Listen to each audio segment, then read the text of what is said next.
In the vast darkness of space, where ancient civilizations rise and fall like distant stars, there exists a truth that even the most advanced species struggle to understand. Sometimes the greatest strength comes not from technology or evolution, but from the simple act of reaching out to someone who needs a friend. On a forgotten moon orbiting a dying star, a creature hatched into a world that had already written it off as a failure. Born different, abandoned by its own kind, it would have died alone and forgotten if not for a 7-year-old human boy who saw past the scales and the fear and chose to play. This is the story of how humanity's greatest gift isn't our weapons or our ships or our stubborn refusal to give up. It's our ability to see the lonely, the lost, and the left behind and decide they matter. Some bonds transcend species. Some friendships reshape galaxies. And sometimes the fate of entire civilizations rests in the hands of a child who simply knew how to be kind. The egg cracked with a sound like breaking glass, echoing through the vast crystalline chamber deep beneath the surface of Moon Zirion 7. Inside the translucent shell, something stirred, something that would change the course of galactic history, though none who witnessed its birth could have imagined such a thing. The Kethari scientist observing the hatching made notes on her datapad with clinical detachment. Subject 847 was emerging 3 cycles later than predicted, already marking it as anomalous. The creature that pushed its way free from the bioengineered shell bore little resemblance to its intended design. Where there should have been sleek black scales, this hatchling displayed an unusual pattern of deep blue and silver. Where its eyes should have been the standard red of a proper Kethari warrior spawn, they gleamed with an unsettling golden hue. Dr. Vexena more clicked her mandibles in disapproval as she circled the incubation pod. The newborn creature, she refused to think of it as a person, was clearly defective. Its proportions were wrong, its coloring aberrant, and worst of all, it showed none of the immediate aggressive responses that marked a successful military specimen. Instead, it simply lay there, making small, almost musical sounds as it tried to clean the biofluid from its scales. Subject 847 displays multiple deviations from baseline parameters. She spoke into her recording device, her voice carrying the cold authority of someone who had overseen thousands of such births. Recommend immediate termination and recycling of genetic material. But as she reached for the control that would flood the chamber with toxins, something gave her pause. The creature had turned its strange golden eyes toward her, and for a moment, she felt an uncomfortable sensation she couldn't quite name. It wasn't fear. The Kethari had long ago genetically engineered fear out of their species. It was something else, something older and more primitive that stirred in the depths of her modified psyche. The hatchling extended one small, clawed hand toward her, fingers spread wide in what appeared to be a gesture of greeting, hope. Vexana had seen thousands of war spawn emerge from their artificial wombs, and never once had any of them displayed such behavior. They typically emerged ready to fight, to establish dominance, to prove their worth through violence. This one seemed to want something entirely different. Connection. The thought hit her like a physical blow. Such concepts were considered aberrant in Kethari society, relics of their pre-ascension days when they had been ruled by emotion rather than cold logic. The idea that a military asset would seek emotional bonding was not just unexpected, it was dangerous. Vexana made her decision quickly, as she had been trained to do. But instead of activating the termination protocol, she classified the subject's status as observation pending and sealed the chamber. Subject 847 would live, at least temporarily, while she determined what exactly had gone wrong with its genetic programming. The hatchling, unaware of how close it had come to death, continued to make those strange musical sounds as it explored its small world. Days passed in the sterile laboratory complex beneath Zirion 7's surface. The moon itself was unremarkable, a barren rock orbiting a dying red giant star, chosen specifically because its isolation made it perfect for the Kethari Empire's most sensitive research projects. Here, far from the prying eyes of the Galactic Council, they could pursue the kind of genetic engineering that had been banned in civilized space for over a millennium. Subject 847 grew rapidly, as all Kethari war spawn were designed to do. Within a week, it had reached the physical development equivalent of a human child of perhaps 6 or 7 years, though its mental capacity was already far beyond that. Like all of its kind, It possessed an intuitive understanding of language, mathematics, and basic scientific principles. Unlike its intended purpose, it showed no interest in weapons training or combat simulations. Instead, the creature had developed an obsession with the chamber's observation windows. It would spend hours pressed against the transparent aluminum, staring out at the laboratory beyond with those unsettling golden eyes. When the automated feeding systems activated, it would eat quickly and return to its vigil. When the exercise protocols engaged, it would complete them with mechanical efficiency before returning to the window. Vexana found herself spending more time observing the subject than her duties strictly required. She told herself it was scientific curiosity. Aberrant specimens often provided valuable data about the limits and potential of their genetic modifications. But she knew there was something else drawing her back to the sealed chamber, something she couldn't quite quantify. The creature was clearly intelligent, perhaps more so than the standard warrior spawn template should have allowed. It had figured out the basic functions of its environment within hours of hatching, and had even begun to manipulate some of the simpler control systems. But more than that, it displayed a level of awareness that troubled her. When she approached the observation window, it would turn to look directly at her, as if it somehow knew she was there despite the one-way nature of the barrier. On the 10th day after its hatching, something unprecedented happened. As Vexana conducted her routine observations, the creature pressed both hands against the window and began to vocalize in patterns that were unmistakably linguistic. It was trying to communicate. The universal translator in her workstation immediately began processing the sounds, but the results were confusing. The creature wasn't speaking Cathari, despite having been programmed with the language during its genetic construction. Instead, it seemed to be creating its own form of communication, a mixture of musical tones and rhythmic patterns that the translator struggled to interpret. After several minutes of processing, the computer offered a tentative translation. Lonely. Want friend. Please. Vexana stared at the readout in disbelief. Military assets weren't supposed to experience loneliness. They weren't supposed to want friends. They were weapons designed to follow orders and eliminate enemies with ruthless efficiency. The concept of emotional need had been carefully excised from their genetic template generations ago. Yet here was irrefutable evidence that Subject 847 not only experienced such needs, but was sophisticated enough to attempt cross-species communication to express them. For the first time in her long career, Dr. Vexana Moore found herself questioning the fundamental assumptions underlying her life's work. She reached for her data pad to record this development, but hesitated. Such findings would likely result in immediate termination of the subject, along with intensive review of the entire project. The Empire had no use for defective weapons, no matter how interesting their defects might be. Instead, she made a decision that would have far-reaching consequences for the entire galaxy. She classified the behavioral data as inconclusive and scheduled Subject 847 for extended observation. She would continue to study the creature to understand what had gone wrong, or perhaps what had gone unexpectedly right. The hatchling, unaware of the cosmic significance of these moments, simply continued to wait by the window, hoping that someone, somewhere, might want to be its friend. 3 levels above the hidden laboratory, another drama was unfolding that would soon intersect with the lonely creature's fate. The human research station Harmony's Edge had just received an unexpected visitor, a small cargo vessel carrying supplies, and more importantly, families of the researchers who had been working on Zirian 7 for the past 2 years. Dr. Elena Rodriguez stepped off the transport shuttle with her 7-year-old son Marcus clinging to her hand, both of them still adjusting to the moon's lighter gravity. Elena was a xenobotanist, brought to Zirian 7 to study the unusual crystalline formations that grew throughout the moon's underground caverns. The official story was that these crystals might have applications in faster-than-light communication technology. The unofficial truth was far more complex. The human presence on Zirian 7 was part of a delicate diplomatic arrangement with the Cathari Empire. While the two species maintained cordial relations on the surface, both sides knew they were engaged in a careful dance of technological espionage. The humans provided legitimate scientific research while quietly observing Cathari activities.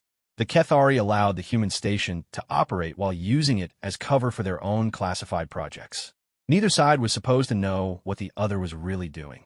Both sides knew exactly what was happening. It was the sort of arrangement that kept the peace in a galaxy where trust was a luxury few could afford. Marcus Rodriguez was 7 years old and possessed the unique combination of intelligence and innocence that made him simultaneously fascinating and dangerous in such an environment. He had inherited his mother's scientific curiosity and his absent father's stubborn streak, creating a small human being who asked uncomfortable questions and never accepted simple answers. As Elena settled into her new quarters and prepared to begin her research, Marcus explored their temporary home with the boundless energy of childhood. The human section of the station was comfortable but sterile, all smooth metals and recycled air.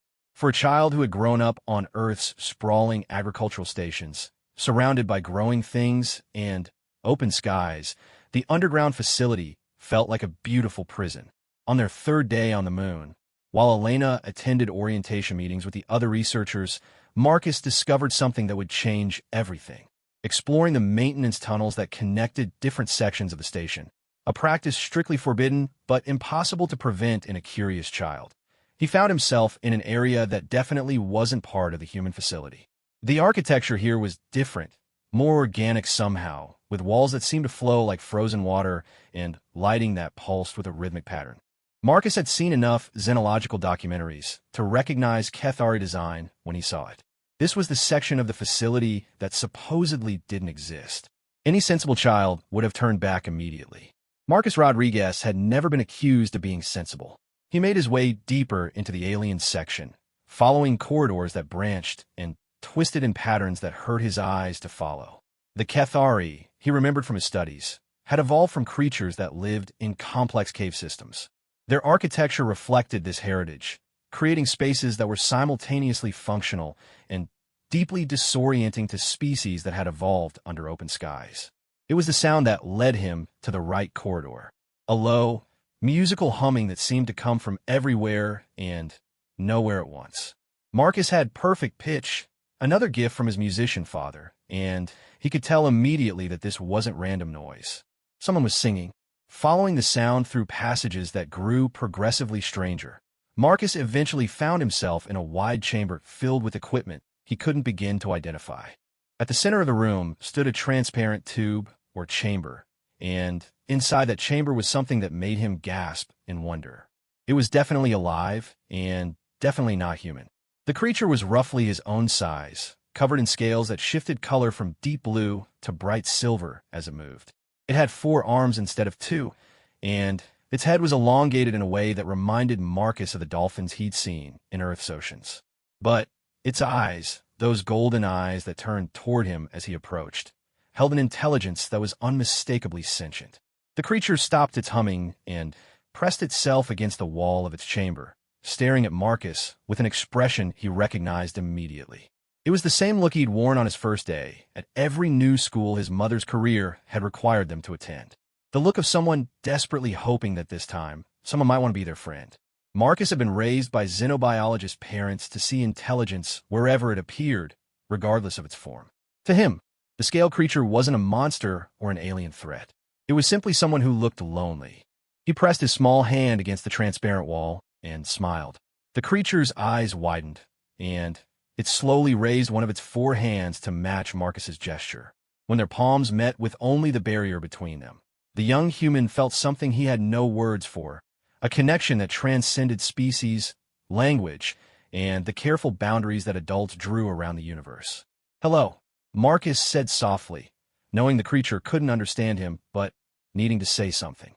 "I Marcus. What's your name?" The creature tilted its head and began to hum again, but this time the sound was different. More melodic, more hopeful. To Marcus, it sounded almost like a song.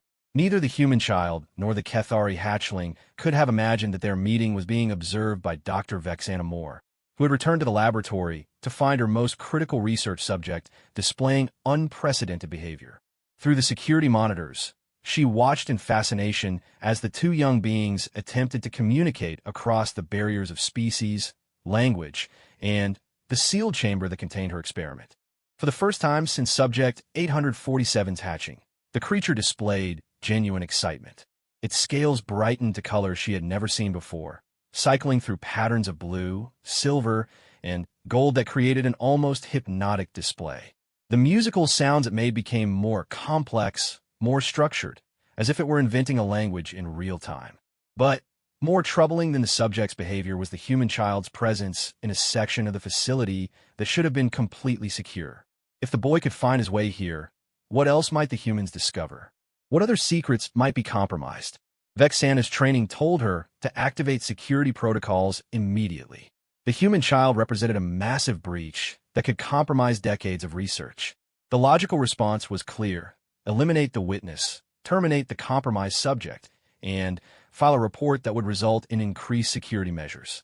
But as she watched the two youngsters attempt to bridge the vast gulf between their species with nothing but curiosity and hope, something long dormant stirred in her genetically modified psyche. Perhaps it was an evolutionary throwback, a remnant of what the Kethari had been before they transformed themselves into perfect soldiers. Or perhaps it was something newer, a capacity for wonder that even the most advanced genetic engineering couldn't completely suppress. Whatever it was, it made her hesitate just long enough for everything to change. On the other side of the chamber wall, Marcus had begun to teach the creature a simple human game. He would tap a pattern against the barrier, and the creature would attempt to repeat it with its own hands. With each successful exchange, both youngsters became more animated, more engaged. The hatchling scales continued their impossible light show, while Marcus laughed with pure delight at each new color pattern. Dr. Vexana Moore, senior researcher for the Kethari Empire's most classified project, found herself witnessing something that her people's science said was impossible. Genuine interspecies friendship forming between two beings who had never seen each other's kind before. She reached for the alarm that would bring security running. She reached for the termination control that would end Subject 847's life. She reached for the communication device that would report this breach to her superiors. Instead, she found herself simply watching, as transfixed by the impossible scene as the two children were by each other. Outside the underground facility, Zirian 7 continued its slow orbit around its dying star, unaware that the foundations of galactic civilization were beginning to shift in the most unlikely of places, the heart of a lonely creature who had just found its first friend, and the soul of a human child who saw past every difference to the person underneath. The next morning brought crisis to the research station in the form of Dr. Elena Rodriguez discovering her son's unauthorized expedition. Marcus had returned to their quarters the previous evening with dirt on his clothes and an expression of barely contained excitement that any parent would recognize as trouble. When pressed for details about his day, he had simply said he'd made a new friend. Elena had assumed he meant one of the other children on the station. The reality, when she discovered it through a combination of maternal intuition and careful questioning, was far more alarming. "You went where?" she demanded, her voice rising despite her efforts to remain calm. They stood in their small kitchen area, morning light from Zirian 7's artificial day cycle streaming through the observation windows. "I followed the humming sound," Marcus repeated patiently, as if this explained everything. "He was singing, Mom. He's really lonely, and nobody talks to him. His name is—" Marcus paused, then produced a series of musical tones that sounded nothing like any language Elena had ever heard. "Marcus, listen to me very carefully," Elena said, kneeling down to her son's eye level. "The area you described doesn't exist. There are no Kethari facilities on this station. If there were, they would be completely off-limits to humans, especially children." But even as she said it, Elena felt the uncomfortable weight of her own intelligence. She was a xenobotanist, not a child, and she had noticed things about their situation that didn't quite add up. The power consumption readings for the station were significantly higher than what the human facilities should require. There were areas of the underground complex that appeared on some schematics, but not others. And there had been that briefing about staying within designated areas that had seemed unnecessarily emphatic for a simple research station. Marcus, with the devastating honesty of childhood, simply stared at her until she acknowledged what they both knew. Adults sometimes said things that weren't true, especially when those truths were inconvenient. "Will you come meet him?" Marcus asked hopefully. "I think you'd like him. He's really smart, and he makes the most beautiful colors when he's happy." Elena felt the familiar tension between her roles as mother and scientist. As a mother, Her every instinct screamed to keep Marcus away from potentially dangerous alien contact. As a scientist, she was intensely curious about what her son had actually encountered. As a human being living in an age of interstellar politics, she understood that this could have implications far beyond their personal situation. She made a compromise that satisfied none of these concerns, but felt like the least terrible option available. "Show me," she said. An hour later, Elena found herself following her 7-year-old son through maintenance passages that definitely violated about a dozen safety protocols. Marcus moved with the confidence of someone who had already made this journey, leading her through turns and junctions that seemed to follow no logical pattern she could discern. The transition from human architecture to something else was gradual but unmistakable. The walls became more organic, the lighting shifted to patterns that made her eyes water, and the air itself began to smell different, cleaner somehow, but with an underlying chemical signature that spoke of alien atmospheric processing. "It's just up here," Marcus whispered, his excitement barely contained. "Wait until you see him, Mom. He's amazing." They emerged into the laboratory chamber just as Dr. Vexana Moore was conducting her morning observations of Subject 847. The Kethari scientist's compound eyes went wide with shock as she found herself face-to-face with 2 humans in her supposedly secure facility. For a moment, nobody moved. Elena stared at the alien researcher, trying to process the implications of what she was seeing. Vexana calculated the precise number of protocols being violated by this encounter. And Marcus, oblivious to the adult tension crackling through the air, rushed toward the containment chamber where his friend waited. "He's here! He's here!" Marcus called out, pressing his hands against the barrier. Inside the chamber, Subject 847 scales immediately began shifting through their impossible spectrum of colors, cycling from deep blue to bright gold to patterns that seemed to shimmer with their own light. The creature, Elena forced herself to think of it as an individual rather than a specimen, responded to Marcus's presence with obvious joy. It moved to the barrier and began producing those musical tones Marcus had tried to reproduce, creating harmonies that were hauntingly beautiful despite their alien origin. "My name is Dr. Elena Rodriguez," Elena said carefully, addressing the Kethari researcher in Standard Galactic. "I'm a xenobotanist with the Human Research Team. I believe my son has been visiting your facility." Dr. Vexana Moore's mandibles clicked nervously as she processed this development. The presence of adult humans in her laboratory represented a catastrophic security breach. By all protocols, she should activate immediate containment procedures and contact security. The humans were witnesses to classified research that could compromise the Empire's strategic advantages. But she had spent the past week observing the unprecedented interaction between Subject 847 and the human child. The creature's development had accelerated dramatically since that first contact.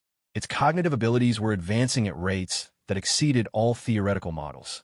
More importantly, it had begun displaying emotional stability and social awareness that were completely absent from standard military templates.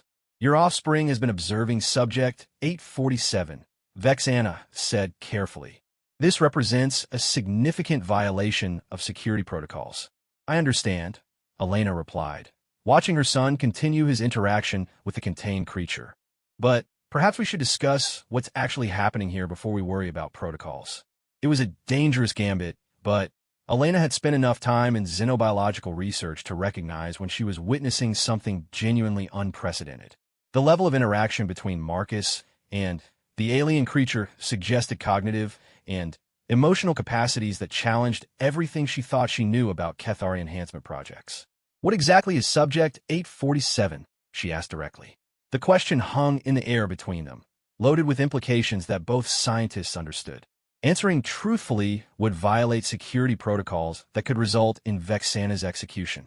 But the alternative, eliminating the witnesses, would mean killing a child whose only crime had been curiosity and kindness.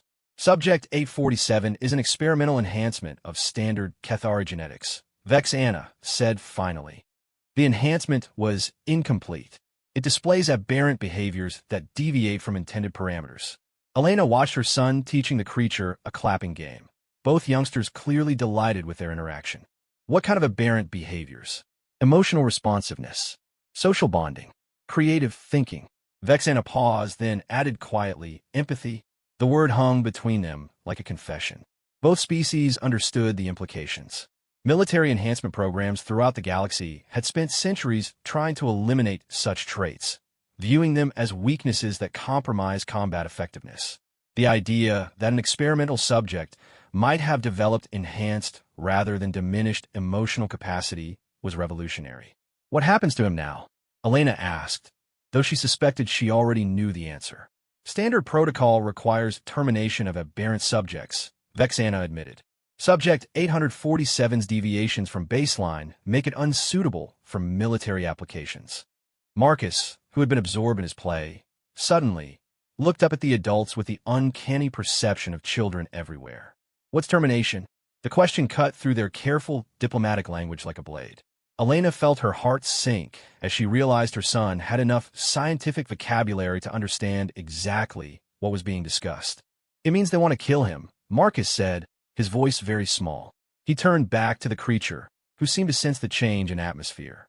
The brilliant colors faded from its scales, replaced by muted patterns of gray and brown. That's not going to happen, Elena said firmly, though she had no idea how she could prevent it. We're going to find another solution.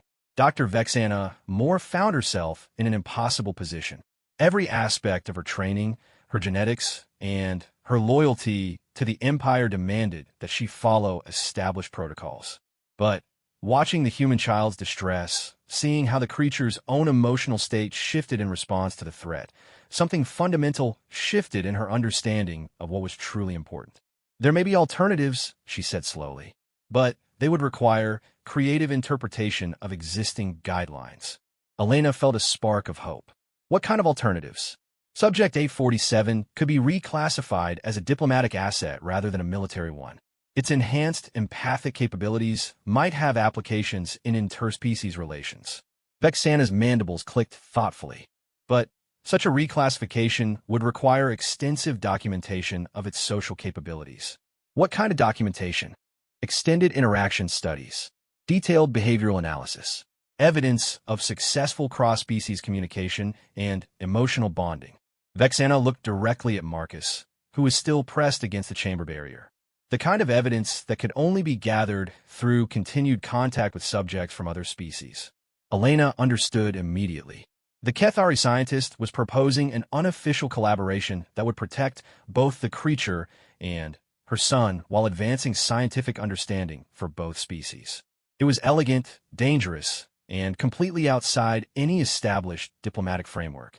How long would such studies take? Elena asked. Months, perhaps years. The research would need to be extremely thorough to justify such a significant departure from standard procedures. Marcus, who had been listening to this exchange with growing excitement, turned to his mother with pleading eyes. Can I keep visiting him, Mom? Please? He needs friends, and I really like him.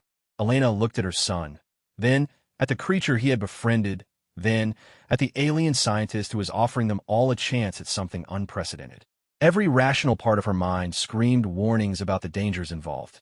But watching the genuine connection between two young beings who had found friendship across impossible differences, she found herself making a decision that would reshape her understanding of what it meant to be human in a galaxy full of wonders. We'll make it work, she said. The next several hours were spent in careful negotiation and planning. Dr. Vexana Moore and Dr. Elena Rodriguez, representatives of two species that had maintained polite but cautious relations for decades, found themselves designing an informal research protocol that would benefit everyone involved. Marcus would be allowed regular visits to interact with Subject 847 under carefully controlled conditions. Elena would provide consultation on human psychological and social development to help understand the creature's responses.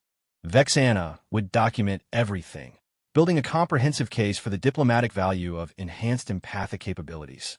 Most importantly, they would all work together to help the lonely creature develop the social skills and emotional stability that might allow it to survive in a galaxy that had no clear place for beings like it. What do we call him? Marcus asked as they prepared to leave that first day. Subject 847 isn't a real name.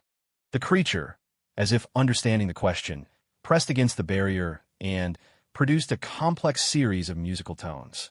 Elena's universal translator struggled with the sounds before offering a tentative interpretation, singer of hope in dark places. That's too long, Marcus declared with the practical wisdom of childhood. Can I call you Hope? The creature's scales brightened immediately, cycling through patterns of gold and silver that seemed to pulse with joy. Even without translation, the meaning was clear. I think that's a yes, Elena said softly. Dr. Vexana Moore made her final notes for the day, officially documenting the beginning of Extended Behavioral Assessment Protocol for Enhanced Empathic Capabilities in Modified Genetic Subject 847 designation. Hope. It was the longest research title in the facility's records, but she suspected it might also be the most important. As the humans prepared to return to their section of the station, Hope pressed all four hands against the barrier and hummed a melody that followed them down the corridors. It was a song of gratitude, of friendship, and of hope for tomorrow. None of them knew that their actions had already attracted attention from powers far beyond Zirian. 7. In the depths of space, both human and Kethari intelligence networks had detected the energy signatures of unprecedented interspecies cooperation. Ancient monitoring systems built into the galaxy's communication networks had flagged the development as potentially significant. And in the shadows between the stars, older intelligences than either humanity or the Kethari Empire began to take notice of Small Moon, where a lonely creature had found a friend, and two species had taken their first tentative steps towards something that might eventually change the face of the galaxy. The game had begun, though the players were still too young to understand the rules. 3 weeks after their first meeting, Hope had grown both physically and mentally in ways that defied every Kethari enhancement protocol ever developed. Dr. Vexana Moore documented each advancement with a mixture of scientific fascination and growing concern. The creature now stood nearly as tall as Marcus. Its four arms had developed fine motor controls that exceeded standard templates, and its cognitive abilities had expanded at rates that should have been biologically impossible. But more troubling than Hope's physical development were the emotional and social capabilities it displayed. The creature had learned to recognize Marcus's moods before the boy himself was aware of them. It could predict when Elena was tired, when Vexana was frustrated, and when the automated systems were about to cycle through their maintenance routines. This level of empathic awareness was unprecedented in any known species, let alone an artificially enhanced one. Watch this, Mom, Marcus said during their daily visit, pressing his hand against the containment barrier. Hope immediately responded by placing one of its hands opposite Marcus's palm. But instead of the simple contact they had shared in their early interactions, something new happened. Hope's scales began to shift through patterns that perfectly matched Marcus's emotional state. When a boy was excited, the patterns became bright and rapid. When he was calm, they shifted to slow, gentle waves of blue and silver. When he was sad about having to leave at the end of each visit, Hope's entire body would dim to muted grays that reflected the boy's melancholy. It's not just mimicking his emotions, Elena observed to Vexana as they watched the interaction. It's experiencing them. Shared emotional states across species barriers shouldn't be possible. Yet we observe it consistently, Vexana replied, her mandibles clicking thoughtfully. Subject 847 appears to have developed capabilities that exceed theoretical maximums for empathic enhancement. Elena noticed something in the Kethari scientist's tone that made her look more closely at her colleague. Over the past weeks, she had observed subtle changes in Vexana's behavior as well. The rigid formality that had initially characterized their interactions had given way to something warmer, more collaborative. The scientists still refer to Hope as Subject 847 in her official reports, but Elena had noticed that in casual conversation, Vexana had begun using the name Marcus had chosen. How are your supervisors responding to the extended observation period? Elena asked carefully. Vexana's compound eyes shifted in a pattern Elena had learned to recognize as uncertainty. They are interested in the preliminary findings. The potential applications for diplomatic and intelligence operations have merit. However, there are concerns about resource allocation and security protocols. What Vexana didn't mention was that her reports had attracted attention from levels of the Kethari hierarchy she had never expected to encounter. Military commanders who viewed enhanced empathy as a potential weapon. Diplomatic corps officials who saw opportunities for manipulation and control. And intelligence operatives who wondered if such capabilities could be weaponized against enemy species. The pressure from above was intensifying, and Vexana found herself in the uncomfortable position of protecting a research subject that had become something far more complex than a military asset. Meanwhile, Marcus remained blissfully unaware of the political implications of his friendship. To him, Hope was simply the best friend he had ever had, someone who understood him in ways that transcended the need for words. During their daily visits, Marcus had taught Hope human games, stories, and songs. In return, Hope had shared its own musical language, creating harmonies that seemed to resonate directly with the emotional centers of the human brain. Tell him about the dolphins again, Marcus requested on this particular day, settling into his familiar position against the containment barrier. Hope immediately arranged itself opposite the boy, all four hands pressed against the transparent wall. Elena smiled and began the story Marcus never tired of hearing. Tales of Earth's marine mammals, creatures that communicated through song and displayed intelligence that had puzzled human scientists for centuries. As she spoke, Hope's scales shifted through patterns that seemed to illustrate the story, creating visual symphonies that enhanced every word. But today, something different happened. As Elena described how dolphins work together to solve problems and protect each other, Hope began to sing. Not the simple musical patterns they had grown accustomed to, but something far more complex. The creature's vocalizations created harmonics that seemed to fill the entire chamber, resonating through the walls and even affecting the electronic equipment around them. Vexana's monitoring devices registered energy patterns they had never encountered before. The sound waves Hope produced weren't just auditory. They carried electromagnetic components that interfaced directly with the chamber systems. As the creature sang, lights began to pulse in rhythm with its melody. Environmental controls adjusted to optimize temperature and humidity, and even the barrier's transparency seemed to fluctuate. "Impossible," Vexana whispered, staring at her readings. No known species can directly interface with electronic systems through vocalization alone. But as they watched, Hope's song grew stronger, more confident. The creature seemed to be learning, in real time, how to communicate with the artificial intelligence that controlled its environment. More than that, it appeared to be teaching the AI to respond, creating a feedback loop that made the entire chamber pulse with shared awareness. "He's not just singing," Marcus said with the intuitive understanding that came so naturally to him. "He's trying to make the room part of our conversation." Elena felt a chill that had nothing to do with the chamber's temperature controls. What Marcus described suggested capabilities that went far beyond enhanced empathy. If Hope could interface directly with artificial intelligences, if it could teach machines to participate in emotional communication, the implications were staggering. "We need to document this immediately," she told Vexana urgently. "But we also need to be very careful about who has access to this information." Vexana understood immediately. Such capabilities would be seen as strategically significant by every military force in the galaxy. Hope wouldn't be viewed as a diplomatic asset.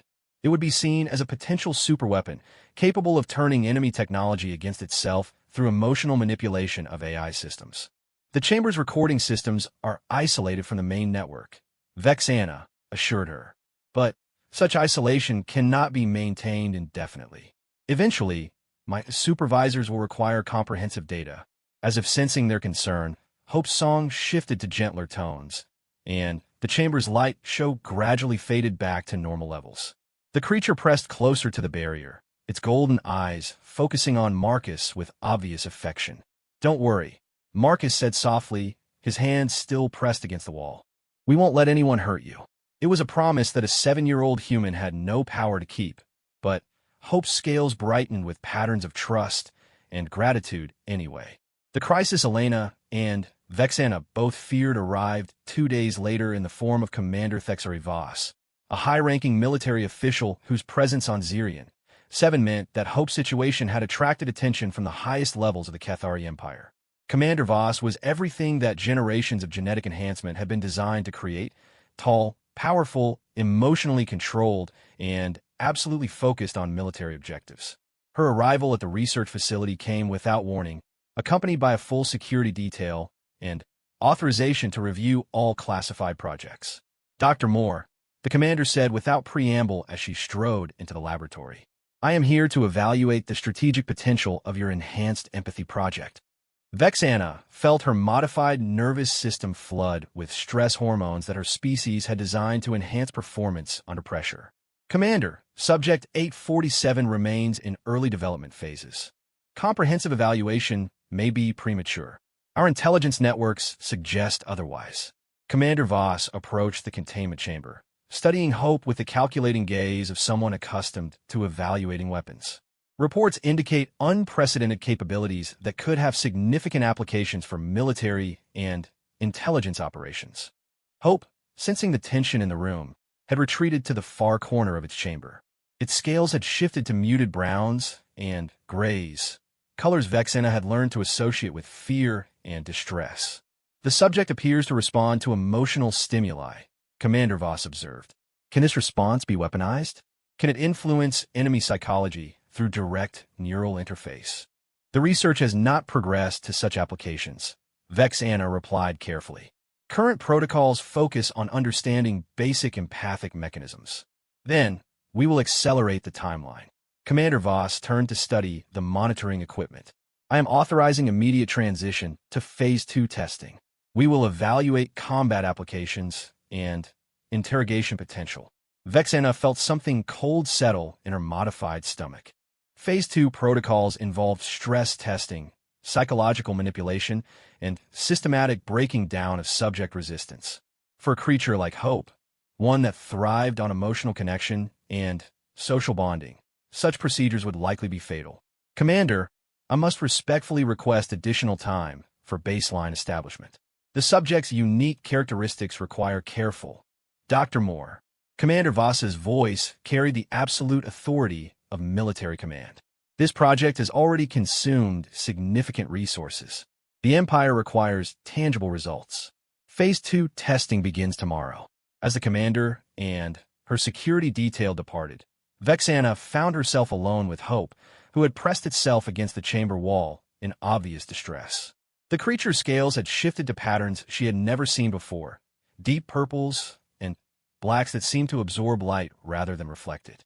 For the first time since Hope's hatching, Vexana allowed herself to acknowledge what her scientific objectivity had been trying to suppress. She cared about the creature, not as a research subject or a military asset, but as a person. The realization was devastating for someone whose genetic modifications were supposed to prevent such emotional attachments. But even as she struggled with her own feelings, Vexana knew she faced an impossible choice. She could follow orders and subject Hope to procedures that would likely destroy everything unique about the creature, or she could violate every protocol of loyalty and obedience that had been literally encoded into her DNA. That evening, she made a decision that would have far-reaching consequences for everyone involved. She activated an encrypted communication link and sent a message to Dr. Elena Rodriguez. Emergency consultation required. Subject 847 situation has become critically unstable. Elena arrived at the laboratory within hours, leaving Marcus with other human families on the station. One look at Vexana's posture told her everything she needed to know about the severity of their situation. They want to weaponize him, Elena said, not making a question. Phase 2 testing begins tomorrow. Stress protocols designed to evaluate combat potential and interrogation applications. Vexana's voice carried a tension Elena had never heard before. Such procedures will likely result in psychological collapse or death. Elena stared through the observation window at Hope, who seemed smaller somehow, huddled in the corner of its chamber with scales still showing those disturbing patterns of darkness. What are our options? Officially? None. I am required to follow direct orders from military command. Vexana paused, her compound eyes meeting Elena's. Unofficially, there may be alternatives, but they would require actions that violate fundamental aspects of my genetic conditioning. Elena understood immediately. Vexana was talking about betraying her own species to protect a research subject that had somehow become more than the sum of its engineered parts. What do you need from me? Help. The words seemed to cost Vexana considerable effort. Hope has formed attachment bonds that extend beyond species barriers. If those bonds were suddenly severed through relocation or termination, the psychological trauma might trigger defensive responses we haven't observed. What kind of defensive responses? Vexana gestured toward the monitoring equipment that had recorded Hope's interaction with the chamber's artificial intelligence. Unknown. But, given the creature's demonstrated ability to interface with electronic systems through emotional resonance, the potential consequences of severe psychological distress could affect far more than just this facility. Elena felt pieces clicking together in her mind. Hope's empathic abilities weren't just social, they were technological. If the creature experienced the kind of trauma that Phase 2 testing would inevitably inflict, its emotional distress might cascade through any connected systems. "You're worried about a feedback loop," she said. Hope's pain interfacing with the station's AI, potentially affecting life support, navigation, communications. Or worse, if the creature's capabilities continue to develop at observed rates, severe psychological trauma could result in system-wide failures that extend beyond this facility. Elena realized they were discussing the potential for Hope's suffering to accidentally cause catastrophic damage to technology throughout the region. It was both a terrifying possibility and a potential argument for treating the creature with care rather than subjecting it to military testing. "We need to document this risk," Elena said. "Present it as a safety concern rather than an emotional appeal." "Such documentation would require additional testing," Vexana replied. "Testing that would need to demonstrate Hope's capabilities without causing the trauma we seek to prevent." They looked at each other across the gulf between their species, both scientists struggling with the intersection of professional duty and personal conscience. "There's another possibility," Vexana said slowly. "But it would require unprecedented cooperation between our peoples." "What kind of cooperation?" "Joint custody. If Hope could be reclassified as a diplomatic asset requiring ongoing human consultation, it might be protected from purely military applications." Elena felt her heart racing as she understood the implications. "You're talking about formal interspecies collaboration on a level that's never been attempted. The research potential alone would justify such cooperation. But more than that," Vexana paused, struggling with concepts that her genetic conditioning had tried to eliminate. "Hope represents something neither of our species anticipated. It may be too important to belong to any single civilization." Outside the laboratory, Hope stirred from its huddled position and began to sing softly. The melody was different from anything they had heard before, sadder, more complex, but somehow still hopeful. It was the song of someone who understood that change was coming, who trusted that the friends it had made would somehow find a way to keep it safe. Elena and Vexana listened to that song and knew that tomorrow would determine not just Hope's fate, but the future of interspecies relations throughout the galaxy. Dawn on Zirian. 7 brought with it the artificial lighting cycles that marked the passage of time in the underground facility. But for the first time since their collaboration began, Elena Rodriguez and Dr. Vexana Moore had worked through the night, preparing for what might be their only chance to save Hope from military testing protocols that would destroy everything unique about the creature. Their plan was desperate, built on untested theories and assumptions that could easily prove fatal.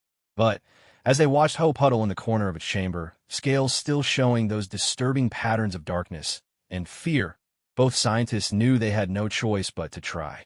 "The theoretical framework is sound," Vexana said, reviewing their hastily compiled research data for the dozenth time. "If Hope's empathic capabilities continue to develop at observed rates, integration with station-wide artificial intelligence systems becomes increasingly likely. And if that integration occurs under conditions of severe psychological trauma." Elena let the implication hang in the air between them. "System-wide cascade failure, potentially affecting life support, communications, navigation, and defensive systems throughout the facility." It was the argument they would present to Commander Voss, that Hope represented not just a potential weapon, but a potential catastrophe that required careful handling. They had spent hours documenting every instance of the creature's technological interface capabilities, building a case that Phase 2 testing protocols posed unacceptable risks to station security. The sound of approaching footsteps in the corridor announced Commander Voss's arrival. Elena quickly moved to a position where she could observe but remain unobtrusive, while Vexana prepared to present their findings. Commander Voss entered the laboratory with her customary military bearing, but Elena noticed something different in her posture. The absolute confidence of the previous day had been replaced by something more cautious, more calculating. "Dr. Moore," the commander said without preamble, I have reviewed additional intelligence regarding your project. There appear to be complications we did not initially consider. Vexana felt a flicker of hope. What kind of complications, Commander? Your human colleagues have been monitoring our activities more closely than anticipated. Commander Voss gestured toward Elena, acknowledging her presence for the first time. Dr. Rodriguez, I assume you are here in some official capacity? Elena stepped forward, her heart pounding, but her voice steady. I'm here as a consulting xenobiologist, Commander. Dr. Moore, and I have identified potential safety concerns regarding accelerated testing protocols. Elaborate. Elena and Vexana exchanged glances, then launched into their carefully prepared presentation. They showed Commander Voss the data documenting Hope's increasing integration with the facility's AI systems. They demonstrated how the creature's emotional states directly affected electronic equipment throughout its environment. Most importantly, they presented theoretical models showing what might happen if such capabilities were destabilized through psychological trauma. You're suggesting that this creature could accidentally sabotage an entire installation if subjected to standard interrogation procedures, Commander Voss said when they had finished. The risk appears significant, Vexana confirmed, and potentially uncontrollable once triggered. Commander Voss studied Hope through the observation window. The creature had remained motionless throughout their presentation, but Elena noticed that its scales had begun to show subtle shifts toward lighter colors, as if it sensed that the immediate threat might be diminishing. There is another concern, Commander Voss said after a long moment. Human intelligence services have also been monitoring this project. They are aware of Subject 847's existence and capabilities. Elena felt the bottom drop out of her stomach. If human military forces knew about Hope, the situation had become infinitely more complex. Neither species could allow such capabilities to fall into the other's hands, but neither could risk the consequences of destroying them entirely. What kind of monitoring? Elena asked, though she dreaded the answer. Your son's visits have not gone unnoticed. Human intelligence analyzed communication patterns and energy signatures from his facility. They know we are developing something significant. The revelation hit Elena like a physical blow. Marcus's innocent friendship with Hope had inadvertently exposed the creature to scrutiny from both species' military forces. The boy's genuine care for his alien friend had trapped Hope in the middle of an interstellar intelligence operation. What do they want? Vexana asked. The same thing we want, Commander Voss replied. To understand and potentially exploit these capabilities. However, they have proposed an alternative to unilateral development.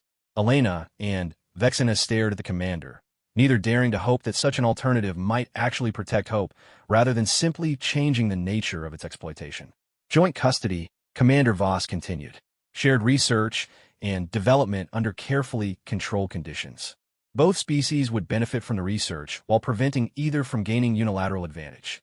It was exactly what Elena and Vexana had hoped for, but hearing it from Commander Voss made them both suspicious of the motivations behind such apparent cooperation.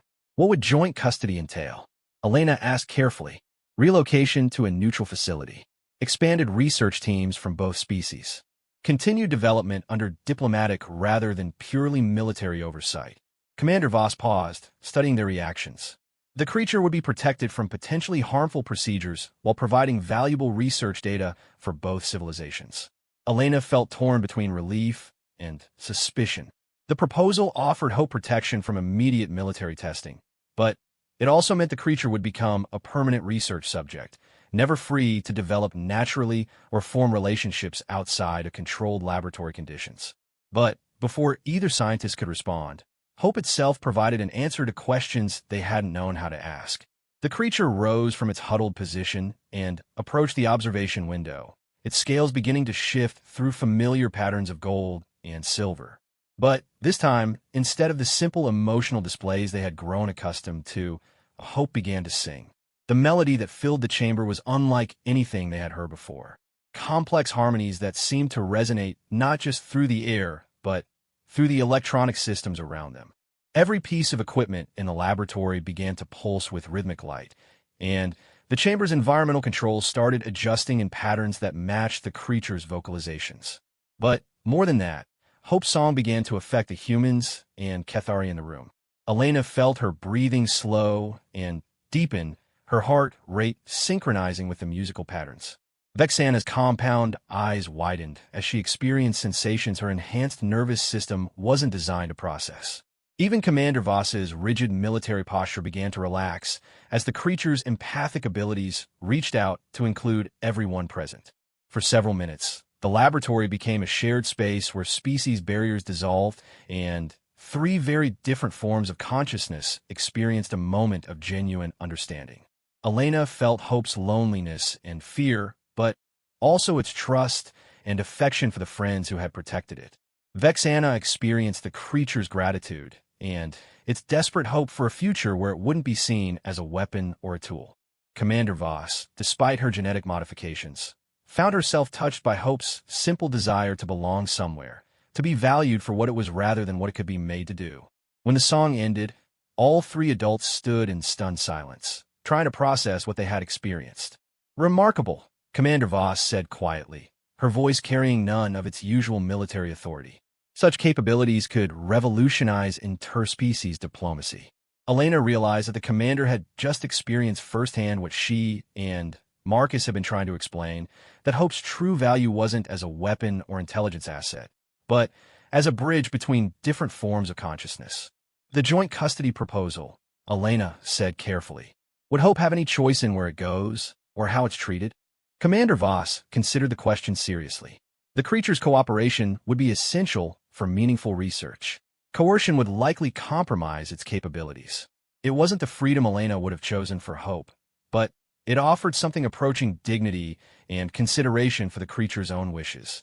"There is one additional requirement," Commander Voss continued.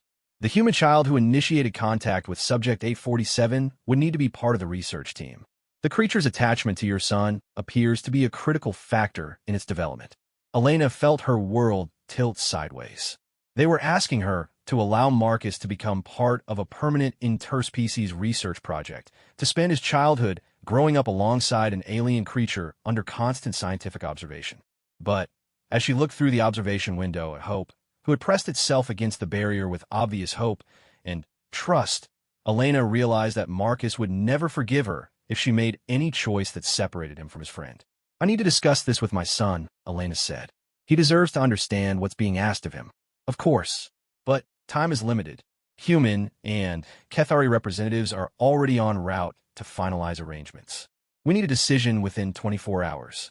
As Commander Voss departed with her security detail, Elena found herself alone with Vexana and Hope. The creature had remained pressed against the barrier, its scales showing patterns of anxious anticipation. "What do you think?" Elena asked her colleague. "I think we have achieved something unprecedented," Vexana replied. "Joint custody offers Hope protection while allowing continued development of its capabilities. But more than that, it establishes a framework for interspecies cooperation that could benefit both our civilizations." Elena pressed her hand against the barrier, and Hope immediately responded by placing one of its own hands opposite hers. Through the transparent wall, she could see the trust in those golden eyes, trust that the people who had protected it so far would continue to make choices in its best interest. "The question is whether it's what Hope wants," Elena said. As if understanding the question, Hope began to hum softly. Not the complex melodies that affected their emotions and the electronic systems, but simple, gentle patterns that conveyed contentment and hope for the future. That evening, Elena sat in their quarters with Marcus, trying to explain the impossible choice they faced. Her 7-year-old son listened with the serious attention he reserved for truly important conversations. "So Hope would be safe," Marcus said when she had finished outlining the joint custody proposal. "But we would all have to live at a special research station." "That's right. You would grow up as part of a scientific project, being studied almost as much as Hope. It would mean giving up normal childhood experiences, normal schools, normal friends." Marcus considered this seriously, his face wearing the thoughtful expression that always reminded Elena of his absent father. "Would Hope be happy there?" Marcus asked. "I think so. It would have more space, more stimulation, more opportunities to learn and grow. And most importantly, it would be protected from people who might hurt it. And I could still visit with it every day. You would be living in the same facility. You could probably spend as much time together as you wanted." Marcus was quiet for several minutes, staring out the window at the alien landscape of Zirian 7's surface. Finally, He turned back to his mother with the kind of clarity that sometimes emerged from childhood's uncomplicated view of the world. Mom, Hope doesn't have any family except us. If we don't stay with it, who will make sure it's okay? Elena felt her heart break and mend simultaneously as she recognized the echo of her own thoughts in her son's words. Marcus had identified the fundamental truth of their situation. Hope needed advocates who cared about its well-being rather than its utility. Are you sure?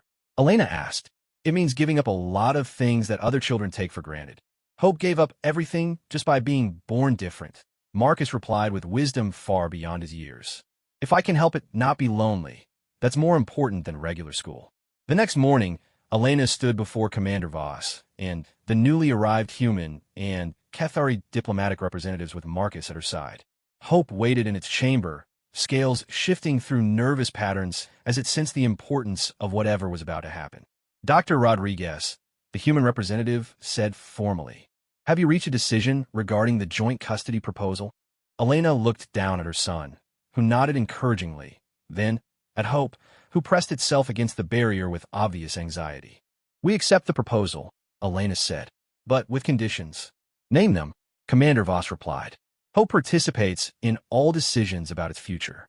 It's not property to be transferred between owners. It's a person with rights and preferences that must be considered." The representatives exchanged glances, then nodded agreement. Second, Marcus's education and social development receive equal priority with the research objectives. He's going to grow up in this environment, and his well-being matters as much as the scientific data. Again, nods of agreement. Finally, either of us can terminate the arrangement if we determine that Hope is being mistreated or exploited. This condition generated more discussion, but eventually the representatives agreed that the creature's cooperation was essential enough to justify such protections. "Then, we have an agreement," the Cathari diplomat declared. "Joint custody of the enhanced empathy subject, with shared research and development under diplomatic oversight." Elena turned to the observation window, where Hope waited. "What do you think?" she asked the creature. "Do you want to come with us to a new home where you can learn and grow with people who care about you?" Hope's response was immediate and unmistakable. Its scales blazed with patterns of gold and silver brighter than any they had seen before, and it began to sing with such joy that every electronic system in the facility pulsed with shared celebration. 3 weeks later, Elena Rodriguez stood on the observation deck of the research vessel Harmony, watching stars stream past as they traveled toward Hope's new home. The ship was a marvel of cooperative engineering, designed jointly by human and Cathari scientists specifically to house the first interspecies research facility of its kind. Marcus sat nearby, playing a complex rhythm game with Hope that combined human music theory with the creature's natural harmonic abilities. Both youngsters had grown during their journey, Marcus becoming more thoughtful and empathetic, Hope displaying increasing sophistication in its emotional and technological integration abilities. Dr. Vexana more approached the observation area, her posture reflecting the mixture of excitement and apprehension they all shared about their destination. "Second thoughts?" Elena asked her colleague. "Third and fourth thoughts," Vexana replied, "but also anticipation. We are about to establish protocols for cooperation that could reshape interspecies relations throughout the galaxy." Elena nodded, watching Marcus teach Hope a human children's song, while Hope responded with color patterns that turned the melody into a visual symphony. "Or we're about to discover that some friendships are too important to analyze," she said. Both scientists watched the two youngsters continue their play, each understanding that they were witnessing the beginning of something unprecedented in galactic history. True partnership between species, built not on treaties or mutual benefit, but on the simple foundation of friendship between two young beings who had chosen to see past their differences. The research vessel continued toward its destination, carrying its precious cargo toward a future that none of them could fully predict, but all of them hoped would be worthy of the trust they had placed in each other. In the cargo hold, carefully sealed containers held samples of the crystalline formations from Zirian 7, formations that, unknown to anyone aboard the ship, had been documenting and transmitting every moment of Hope's development to monitoring stations scattered throughout the galaxy. Ancient intelligences that had shaped the evolution of countless species watched these transmissions with growing interest, recognizing in Hope's emergence the fulfillment of possibilities they had been quietly nurturing for millennia. The game had indeed begun, but the players were only beginning to understand the true scope of what they had set in motion. 2 years after leaving Zirian 7, the joint research facility known as Haven Station had become something unprecedented in galactic history. A thriving community where multiple species worked together not from necessity or political convenience, but from genuine friendship and mutual respect. Marcus Rodriguez, now 9 years old, had grown tall and thoughtful under the station's unique environment. His childhood education included xenobiology, interspecies psychology, quantum communication theory, and advanced empathic awareness techniques. But, more importantly, he had learned to see the universe through eyes unclouded by the prejudices and fears that had historically divided the galaxy's civilizations. Hope had grown as well, now standing nearly as tall as an adult human, with 4 powerful arms and scales that could display color patterns of breathtaking complexity. Its empathic abilities had developed far beyond anything the original Cathari enhancement protocols had envisioned. Hope could not only sense and share emotions across species barriers, but had begun to facilitate communication between beings that had never been able to understand each other before. Dr. Elena Rodriguez and Dr. Vexen Amor had become the de facto leaders of Haven Station's research teams, but their work had evolved far beyond the original military and diplomatic applications both governments had envisioned. They were documenting the emergence of what appeared to be a new form of consciousness, one that combined the best aspects of multiple species while transcending the limitations that had historically prevented true interspecies cooperation. On this particular morning, Elena stood in the station's central observation lounge, watching Marcus and Hope work with a group of newly arrived Cathari youngsters who had been brought to the station as part of the expanded research program. The scene before her would have been impossible to imagine just 2 years earlier. Marcus sat in the center of a circle that included 3 young Cathari, 2 human children, and Hope. Each member of the group was contributing to a collaborative song that combined human vocal techniques, Cathari harmonic patterns, and Hope's unique ability to interface with the station's artificial intelligence. The result was a musical composition that existed simultaneously as sound, light, and electronic data, a form of art that required multiple species and artificial intelligence working in perfect harmony. But more than the technical achievement, Elena was struck by the obvious affection and trust between the children. They had grown up together on Haven Station, learning each other's languages and customs, playing games that combined elements from multiple cultures, and developing friendships that transcended the boundaries their parents' generations had considered absolute. Remarkable progress, Dr. Vexen Amor said, joining Elena at the observation window. Over the past 2 years, the Cathari scientist had undergone subtle but profound changes. Her rigid adherence to protocol had given way to a more flexible approach that valued intuition and emotional intelligence alongside traditional analytical methods. Sometimes I wonder if we're really studying them, or if they're teaching us, Elena replied, watching Marcus help one of the younger Cathari children master a particularly complex harmonic sequence. Perhaps both, Vexana suggested. The traditional boundaries between observer and observed become meaningless when dealing with empathic consciousness that includes the researchers themselves. It was true. Over the months they had worked together, the research team had found themselves changed by their subjects as much as they studied them. Hope's empathic abilities created an environment where deception and hidden agendas became impossible to maintain. Gradually, humans and Cathari who had arrived at the station with military and political objectives found themselves genuinely committed to the well-being of all involved. Dr. Rodriguez, Dr. Moore, a voice called from the lounge entrance. They turned to see Commander Voss approaching, but her appearance had changed dramatically since their first meeting on Zirian 7. Gone was the rigid military bearing, replaced by something more relaxed and confident. We have received a priority communication from Earth and the Cathari homeworld. Both governments are requesting immediate status reports on the research findings. Elena felt the familiar tension that such requests always brought. While Haven Station operated under diplomatic protection, both species governments maintained intense interest in the potential applications of Hope's abilities. The fear that their peaceful research environment might be disrupted by political pressures was never far from anyone's mind. What kind of status reports? Elena asked. detailed analysis of all empathic enhancement capabilities, assessment of military and intelligence applications, timeline for potential implementation in broader populations. Commander Voss paused, her expression showing the conflict between duty and personal conviction that had become common among the station's original military personnel. They want to know if Hope's abilities can be reproduced and weaponized. Elena and Vexana exchanged a look of parents whose child had just been threatened. Over the past 2 years, Hope had become far more than a research subject to everyone on the station. The creature's genuine care for others, its joy in learning and creating, its absolute commitment to using its abilities to help rather than harm. All of this had made it impossible to view Hope as anything other than a cherished member of their community. "What's our response?" Vexana asked. "That depends," Commander Voss replied, "on what Hope wants to do." The three adults made their way to the central lounge, where the children continued their collaborative music session. As they approached, Hope looked up with those expressive golden eyes and immediately sensed the tension they carried.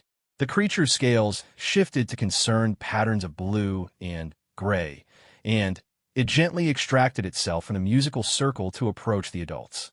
Marcus, with the intuitive awareness that came from years of friendship, followed closely behind. "What's wrong?" Marcus asked directly, his young face showing the kind of serious attention that difficult situations always brought out in him. Elena knelt down to her son's eye level, while Hope arranged itself nearby, its 4 hands making gentle contact with both humans in a gesture of comfort and connection. "Both our governments want to know more about Hope's abilities," Elena explained carefully.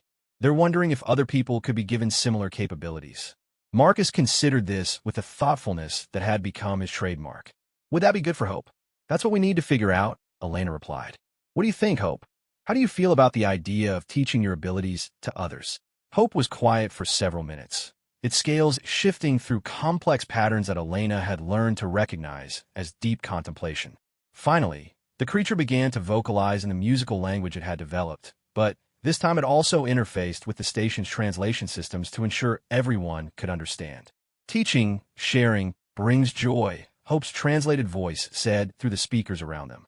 "But forcing, taking brings pain. Others must choose freely, understand consequences, accept responsibility." It was a more sophisticated ethical framework than many adult beings had developed, Elena realized. Hope understood intuitively that its abilities were not simply tools to be distributed, but capacities that came with profound moral obligations. "What consequences?" Commander Voss asked, her military training focusing immediately on potential risks. Hope's response surprised all of them. Instead of speaking, the creature reached out with its empathic abilities to include everyone present in a shared awareness experience. For several minutes, Elena, Vexana, Commander Voss, Marcus, and the other children all experienced reality from Hope's perspective. They felt the constant awareness of others' emotional states, the joy and pain, hope and fear, love and loneliness that surrounded Hope at all times. They experienced the overwhelming responsibility of knowing that their own emotional state could influence everyone around them. They felt the weight of understanding that their abilities could be used to manipulate and control, and the constant moral choice to use such power only for healing and connection. When the experience ended, all the adults stood in stunned silence. "It's not just a gift," Elena whispered, finally, understanding the true nature of what Hope carried. "It's a burden, a responsibility that would fundamentally change anyone who possessed it. And not everyone would choose to use such abilities ethically," Vexana added, her scientific mind immediately grasping the implications. Hope's scales brightened to patterns of gold and silver as it sensed their understanding. This is why careful teaching is important. This is why friendship must come first, power second. Over the following days, Elena and Vexana worked with Hope and the other researchers to prepare a comprehensive response to their government's requests. But instead of the technical manual for empathic enhancement both sides had expected, they produced something unprecedented, a philosophical framework for the ethical development of consciousness-expanding technologies. Their report argued that Hope's abilities could indeed be shared with others, but only through a process that prioritized emotional and moral development alongside technical capability. They proposed the establishment of additional research facilities like Haven Station, places where beings from multiple species could learn together in environments of trust and mutual respect. Most importantly, they recommended that hope itself be given a formal voice in all decisions about the future application of its abilities. The creature had grown beyond its origins as an enhanced military asset to become something entirely new. The first truly interspecies consciousness, equally at home with humans, Cathari, and the artificial intelligences that increasingly participated in their community. The response from both governments was swift and predictable. Demands for immediate transfer of hope to more controlled environments, threats to withdraw funding and diplomatic protection, and ultimatums requiring compliance with military objectives. Elena received the formal notification on a Tuesday morning while watching Marcus teach a young Cathari child how to play chess. The game had evolved under Hope's influence to include empathic elements, where players could sense each other's strategic intentions and had to balance competitive tactics with collaborative problem-solving. They want us to return to Earth within 30 days, Elena told Vexana, as they met in the station's administrative center. Hope is to be transferred to a classified military research facility for comprehensive capability assessment and potential reproduction. Vexana clicked her mandibles in the pattern Elena had learned to recognize as deep frustration. The Cathari ruling council has issued similar demands. Hope is to be returned to the homeworld for integration into enhanced warrior development programs. They looked at each other across the desk, both scientists understanding that they had reached the moment they had been dreading since their work began.